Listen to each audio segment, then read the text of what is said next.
For anyone watching this video and having maybe watched this channel before and seen me on it, and in case you didn't watch the last one, which was number 12, it should introduce my wife, Linda. Here she is. Hi. She's my life partner, my spiritual partner, and we have decided that we're going to do some of the videos on this channel together as partners, both on camera at the same time. And I'll do some of them by myself in the future, but this is to get us going as a spiritual partnership, recording together. Wonderful. Yeah, we're also laughing partners for sure, laughing buddies. I like sharing the memes and things that Earl finds, and I think he gets a kick out of things I find, and we play jokes and things on each other sometimes, which really just makes the day fun. I think the more you can laugh and be happy about what's going on, about yourself and what's going on around you, the more you send out that vibration of encouragement, kindness, patience, and just understanding that we have to roll with the punches. There's a lot of crazy punches going on right now, aren't there? But my goodness, we're here at such an important time when we have the opportunity to influence so many people by our own attitude. We ran into a wonderful gal yesterday at Red Robin when we stopped in for hamburgers to pick up and take home, and she was the brightest spot. Oh my God. She was just beyond belief as far as her cheerful behavior, the way she addressed everyone. It was lovely, and I want to be that kind of person. We've had a hard time getting started on this video because we probably would have done it yesterday, but Linda had an iPhone that was just the craziest iPhone I've ever seen. It was haunted. It didn't do anything right. So yesterday we went to the Verizon store and bought her a new one. And they said, it's really easy to get the thing synced up with your old one and get everything transferred. And oh man, they lied. We were up till I think 3 a.m. because she was so upset with it, and I'm the technical guru of this partnership to some extent. Well, when I play brainwaves at night, that help me sleep. I'm a long-term insomniac, and oh my goodness, those have made such a wonderful difference for me. I was really mad it wouldn't play my brainwaves. So at 3 a.m. or whenever it was, I said, all right, I wanted to go to bed really bad, but I will help you with this, get this thing. So we put the iPhone all the way back to factory settings and started over, and then today I went back to the Verizon store and said, help, I still don't have this right. Thank you. Here we are, we're on. And there are lots of different kinds of partners. Obviously, we're a married couple, but there are wonderful partners every one of us have. Good friends, good neighbors, relatives, kids, people who are willing to step over the line and help us with just about whatever we need. And that's what Earl did for me. And I thought that's something I want to mention today, because I also feel that way about some of the psychics. You have been wonderful. Tarot readers have been wonderful. Danny, you make us laugh every single time you're on Bathrobe. It's Danny Shea of Bathrobe Tarot. We just love you, and I already have a Mr. Bill toy that I'm going to have for when we get another dog. We'll get another rescue.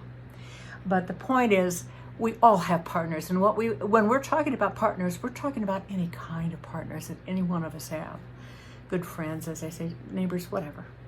We've got a lot of things that we've talked about doing on this channel when we're on camera together.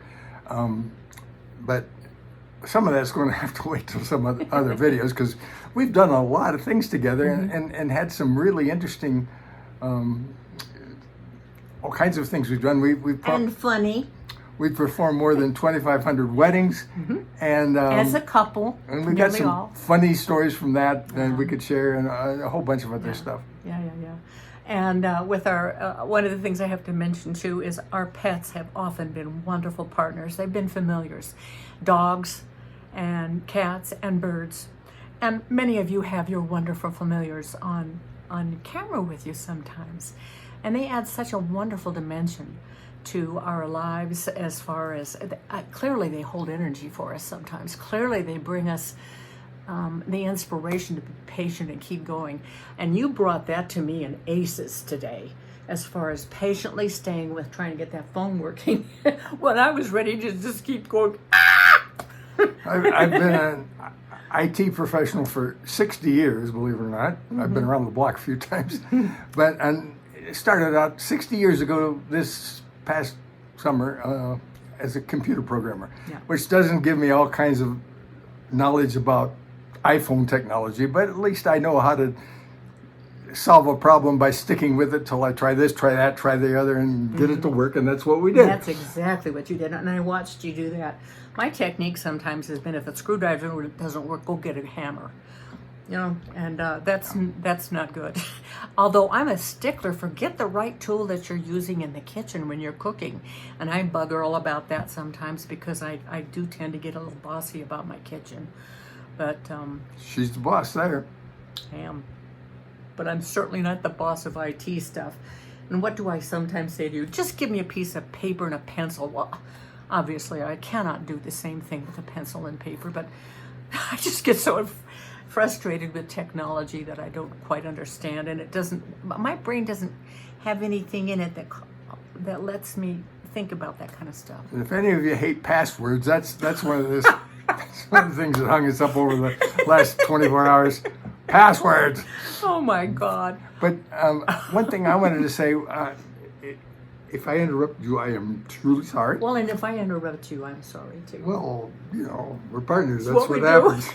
We finish each other's thoughts sometimes too. All right. This channel has always had a mission statement, and if you look at the description on the YouTube channel or on the description underneath any video I've ever recorded, it has a mission statement that says what this channel is all about. I actually read it on the first video I did, and we have very recently changed it. I was going to read the words, but I don't have to read them. I'd bore you. Basically, they just add another statement that says when Linda and I are on the camera together, we have an additional mission besides the basic mission of just spreading, exemplifying love and light every way we can, exemplifying partnership in every way we can, and including just sharing experiences for whatever that might be worth to somebody else watching. Absolutely. And it's not the first time that Earl he didn't just come up with it out of the blue or as an afterthought for this channel. We have been making statements of mission statements ever since we first met. He suggested that. I'd never heard of that concept.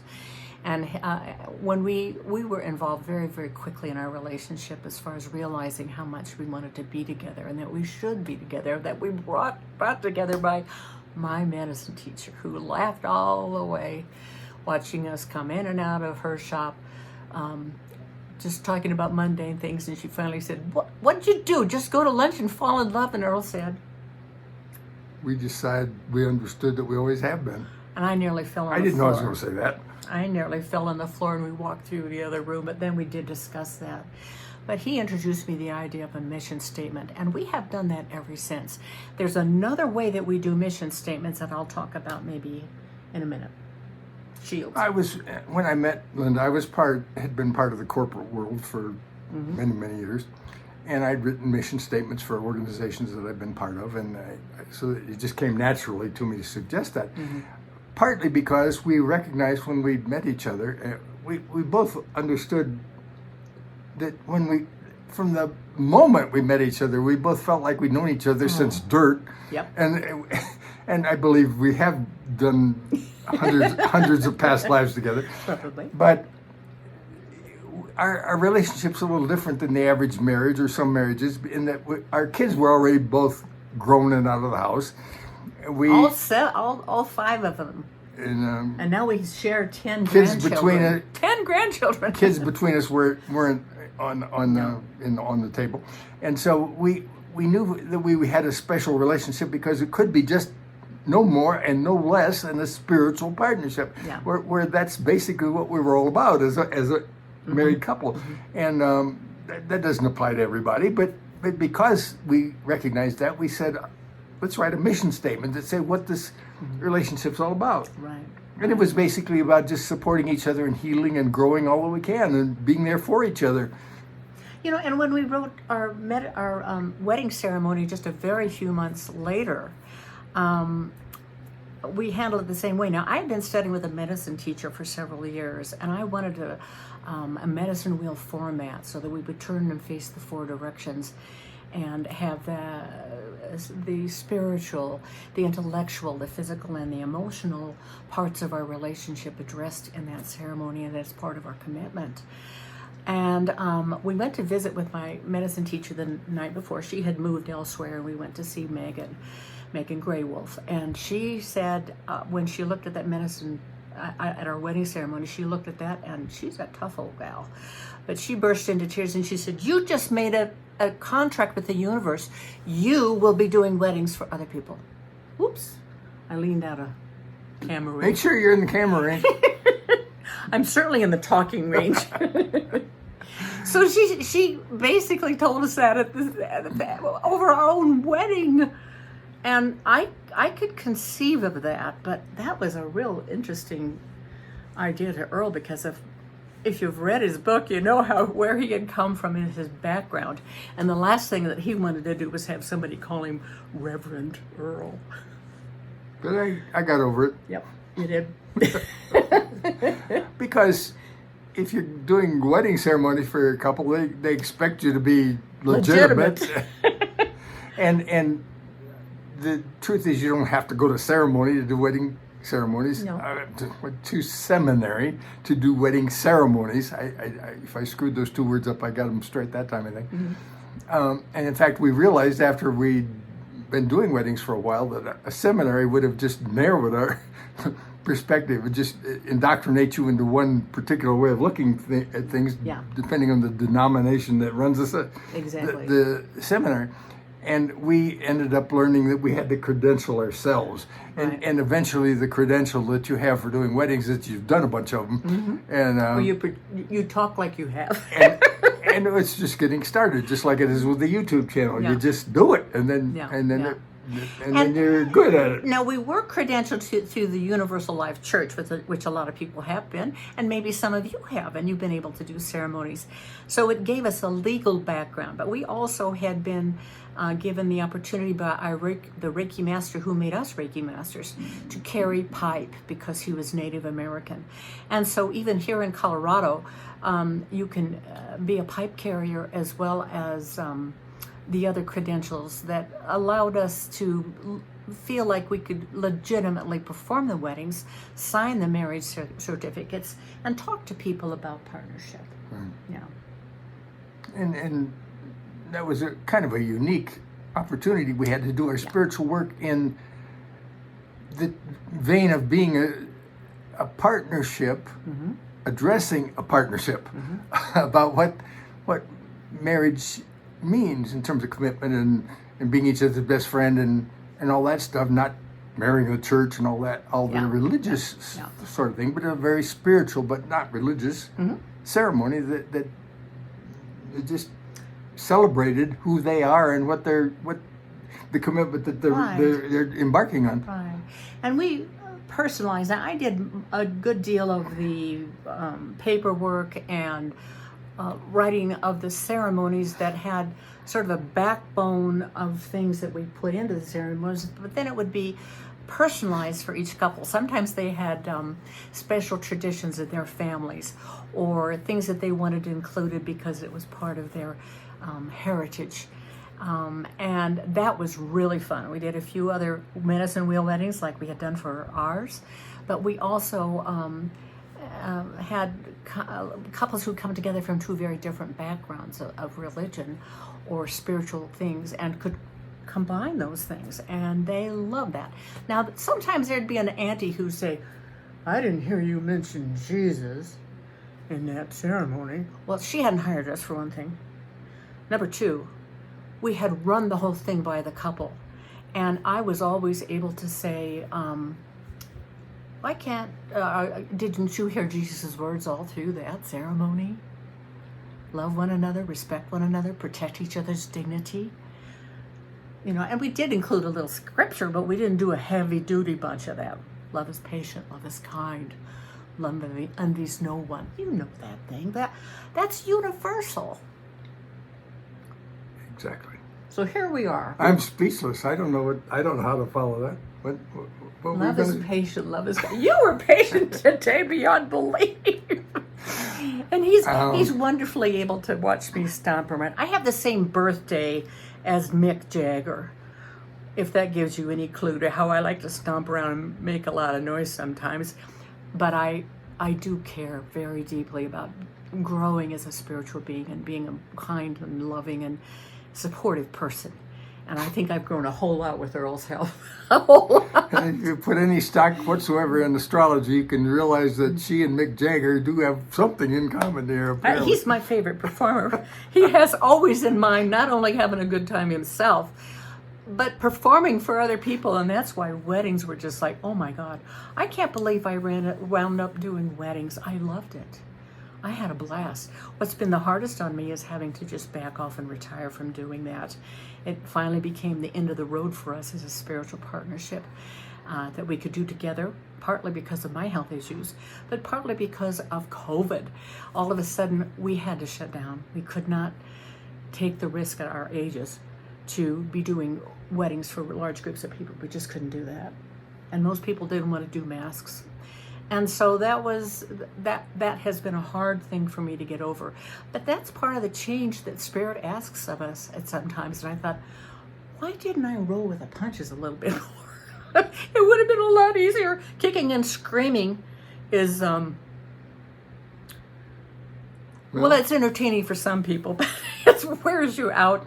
And it's amazing to have a partner who'll put up with it until I got over that. Well, obviously, that's one of the lessons of life. That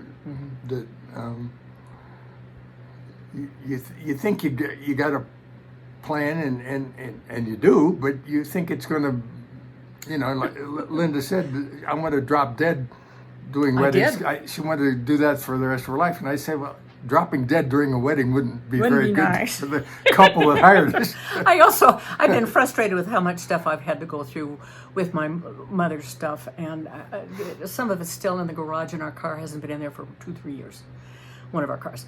And I said to my kids, because I didn't want them to go through the same hassles as I did about what to keep, what to throw, what to donate, all those decisions. And one time I was talking to my older daughter, and I said, honey, when I pass away, would you please just come light a match to the house, that, just burn it down. Don't even deal with trying to figure out what to keep and what to. And Earl in the background said, would you tell her to make sure that I'm out of the house if she does that? Yeah. Well, that's kind of a black and white thing. I get it. But I'm having a hard time with clearing out things, not because I want them, but because I think maybe somebody can use them, or maybe the kids will want them, or I don't know what to do with them. And I'm tired of recycling stuff because they don't do a good job here in Colorado. I think they recycle only 9% of the stuff we put out for recycling. That's got to change. The thought that I'd started on there just a minute ago was that one of the lessons of life is having a plan that works, but sometimes Spirit or our higher self or whatever has other ideas about what comes next in our life that sometimes we just have to totally let go of the plan that we thought we had for the rest of our lives and say now, or even for that day. How many times have we said, if you think you know what you're going to do for the day, tell God, tell the universe what you're going to do, and then listen for the laughter. Because it quite often is not what you think it's going to be. But, sometimes you just got to ask Spirit, okay, what's on the agenda for me today? Let me be an instrument of thy peace. Let me be a vessel for the energy that I can share and that I can offer in a way that's positive and constructive and helpful, and instead of in a resentful manner. Or I love Rachel Maddow, but she constantly has complained about how she had to redo her script for the night because the news had changed. Quit it. That's life. Quit it, Rachel. Especially these days. That's why she's paid a lot of money, because she's a highly intelligent, highly talented woman. We don't watch her much anymore because she usually leaves us feeling worse than better. And I think seeing her just on Mondays works real well.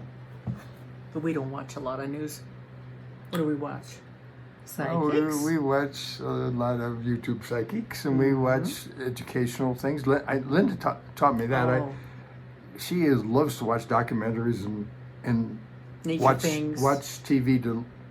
When I say TV, understand that we have Apple TV. So when we watch the TV set, we're looking at maybe TV, but also maybe YouTube and maybe Picking and choosing what we're interested in, whether it's a documentary about the wildlife in Cuba and how they're being affected now, Right. or Downton Abbey. My golly, we love that. And Earl talked about that in one of his videos. That was very meaningful for us to be watching that together and discussing it, because we'd pause it every little bit and discuss this and realized how much it connected both of us to other lifetimes we've had. That was very instructive for us to watch it the second time. The English version is far richer than the one that was cut down to allow for commercial time here in the States. So if you haven't watched it, or if you have watched it and are tempted to do it again, please look for the English version. It's wonderful. I think that just means if you buy the Downton Abbey series, buy the Downton Abbey series, not the one that was on PBS, because PBS was the one that was Right, they had to shorten it down to an hour. cut down. Yeah. And most of the ones for UK went for maybe an hour and 20 minutes, and added a lot of richness to those relationships and understanding why people were doing what they were doing or saying what they were saying. So enough about that. Yeah, enough about that. But it did, among other things, help us understand even about partnership, how that has the partnership upstairs in Downton Abbey and the partnerships downstairs were very different because of the social norms in those days, and the social norms these days are very different. Well, and they're changing too. But the ability of women to have control over their lives and everything is a very interesting, not interesting in a positive way, but interesting in a negative way about what's going on that affects male-female partnerships. We have spent our whole marriage, and in fact, according to some of the regressions that we've had, we believe we've had a number of lives together. Oh yeah. Where the focus was on being equal partnerships. Linda, I'm not a terribly visual person in the spiritual realm. I'm a very visual person in the 3D world. I'm an artist, and you have to be able to see colors and things to paint like I do as a hobby.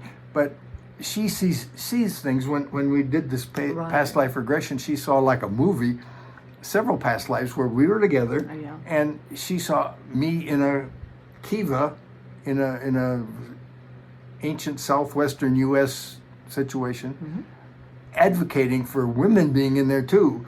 And I feel like I have been a feminist for not just this lifetime, but many lifetimes. Many lifetimes. And our understanding from that lifetime, trying to explain, a shaman is two people. The healer needs both the feminine and the masculine. And to be able to really do your work in some tribes, in some groups of people, and that's true around the world, they wanted to be male and female who are both represented in that. And I think in healing or shamanism or whatever. And so we love that we were able to learn our Reiki and begin to do our work as masters together. We taught a couple classes as masters. But where we realized that our greatest impact could come, not so much for having single clients come in, but to our weddings became the place where we were able to practice understanding that when we spoke to a group of people, if we had the underlying concept of wanting to invite anybody who needed healing or who wanted to embrace a higher level of understanding of partnership or whatever, that we had the opportunity through our voices and what we said to offer that higher vibration, that healing, that Reiki healing, because it touches us before it goes out. That's how we were taught by our master. Reiki heals us as well as where we. That's why I wear lepidite a lot. I love this crystal, lepidite. It really encourages balance in body, mind, and spirit. It encourages a healing and a bringing together of your own issues and allowing them to heal, and so that you can grow as a spiritual person. So I wear lepidite a lot. I like it. It's purple, looks a lot like amethyst, and it just makes me feel good. And one of the things that what you just said reminded me of, and I know we're skipping around and talking about a lot of different That's things. what but we do. That's probably appropriate for this first what we video do. that we're on. The last video we introduced Linda, but this is the first total video we're doing together, so it's appropriate, I guess, to cover a bunch of bases and do a smorgasbord here. Yeah. But what she said reminded me that we have always done everything we've done with me on this side of her. Oh yeah. We sleep in this relationship, the sides of each other. We did weddings like this with me on her right side and her on my left side. I know the camera puts it backwards, but that's what we did.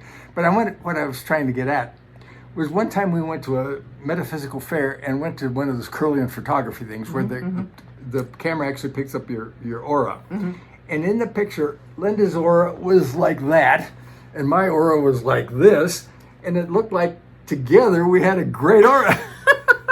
That was really almost surprising. And we ever since we've realized that, like she said, a shaman, in one very important understanding, is two people together, a male and a female energy, and we feel like our auras in that picture showed us that we fit together as almost as a spiritual unit. Right. And that's true for us. That isn't true for everybody. A lot of people really prefer to be on their own. Maybe they've been through a marriage or two or more, whatever, and they found that it's easier to be on their own. And we totally respect that and understand that, because we all have different paths.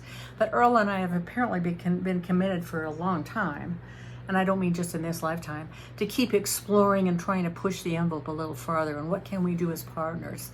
I think one of the interesting things that we've been able to work on really together in a way that you wouldn't expect. My painting, I first met Earl going to a painting class. He's a wonderful painter. Oh my God, you should see some of the things he's done. And I was always kind of a crafty person, but I didn't have a lot of confidence about how to color outside the lines.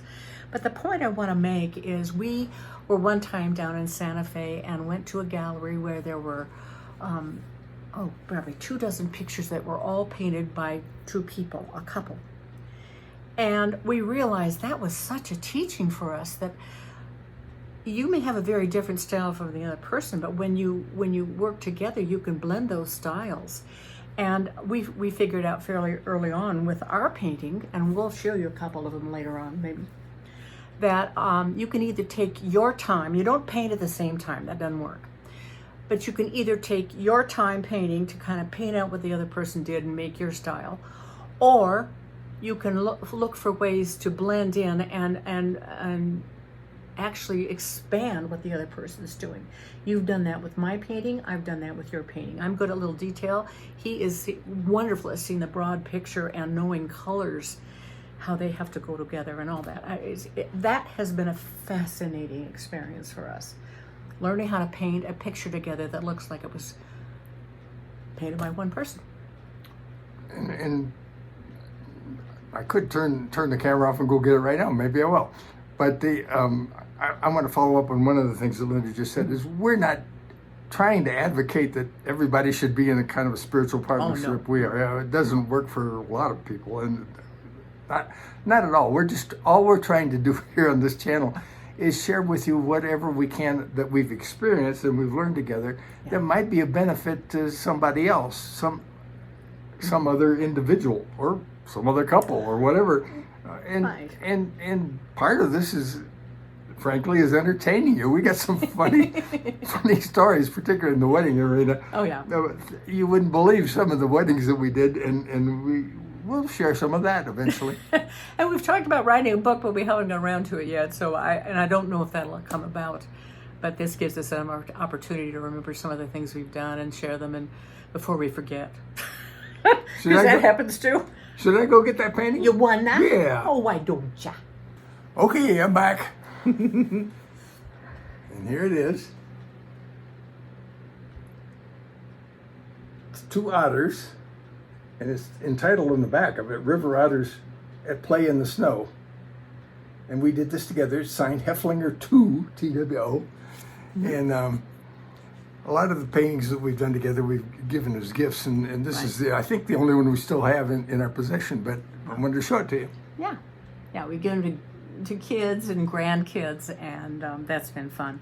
And Earl has painted for Sheila and for Whimsy pictures of their familiars.